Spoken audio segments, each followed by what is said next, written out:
में ओवैसी जी अब तेजस्वी जी लालू जी से बड़े हो गए क्या? नहीं, लालू जी का अपना मकाम अलग है। लालू जी आरजेडी के बड़े नेता हैं, बिहार के बड़े नेता हैं, और ओवैसी जी का मकाम अलग है।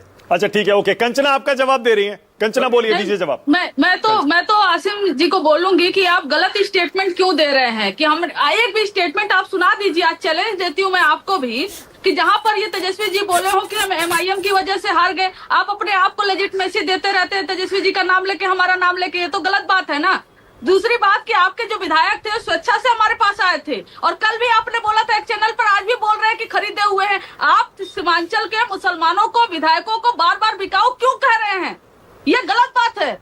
एक तो आप आएंगे कब? जब चुनाव आएगा तब। सीधे आपके जो है नेताजी लैंड होंगे पटना में और चले जाएंगे सीमांचल में जब चुनाव आएगा तब। साल भर 5 साल कहाँ पर रहते हैं वो? और अगर आप सच में जिताना चाहते हैं तो ये आप बताइए कि क्या आपके कैंडिडेट आरजेडी और महागठबंधन के खिलाफ लड़वाओगे आप, कि एनडीए के खिलाफ आप अपना कैंडिडेट उतारोगे? आप साफ साफ बोलकर यहाँ पर जाइए। अगर आप हमें जिताना चाहते हो तो बोलिए आप क्या आप एनडीए के खिलाफ लड़ाओगे?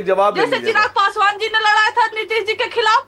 ये तो आप तो दोगला बात करते हैं ना। और अलायंस अगर आपको करना था महाराज जी, तो आपके सुप्रीम लीडर, हमारे सुप्रीम लीडर, जैसे आपने लालू जी का नाम लिया अभी, आते बात करते बोलते भाई साहब हमें भी सम्मिलित करिए अपने महागठबंधन में। आप तो बैनर लेकर सीधे पहुंच गए, हल्ला करने लगे। ऐसे कहाँ अलायंस होता आप बताइए?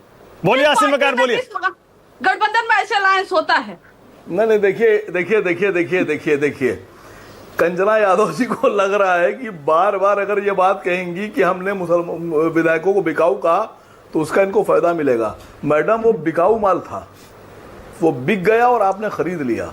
अब आपसे पूछ रहा हूं, मैंने ट्विटर पे भी आपसे पूछा है, अब पूछ रहा हूं, बिकाऊ को बिकाऊ नहीं कहेंगे तो क्या कहेंगे?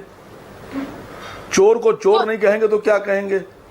चारा घोटाले वाले को चारा खोर नहीं कहेंगे तो क्या कहेंगे? अरे बाप, बेमान को बेमान नहीं कहेंगे तो क्या कहेंगे? तो क्या कहेंगे? एक काम करिए ना, जिसने चारा खाया उसको चारा खोर कहेंगे ना। ये क्या कहेंगे? झल्ला, ये इतना जो आप लोग बौखला रहे हैं ना, ओवैसी साहब भी, आप भी, एकदम लग रहा है कि आपकी जो जमीन पिछली बार थोड़ी बहुत बिहार में थी, इस बार 2-4 वोट मिलना भी आपके लिए मुश्किल हो गया है, इसीलिए इतना बौखला रहे हैं आप। और अगर आपके विधायक बिके हैं, पैसे से बिके हैं, तो एक रिक्वेस्ट कर लीजिए मोदी जी को, ईडी और सीबीआई की जांच करा ले। अच्छा मैडम, खाली इतना बता दीजिए, खाली इतना बता दीजिए, आप चिल्लाइए कम मैडम।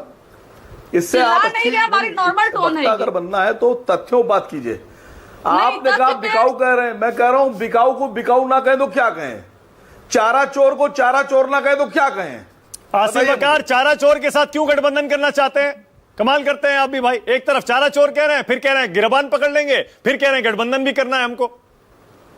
कंफ्यूजिया गए हैं। एक बहुत नॉर्मल वर्ड यूज होता है बिहार में, कंफ्यूजियाना। ये हो रहा है इस वक्त, तो मसला ये हो रहा है किसको क्या कहें।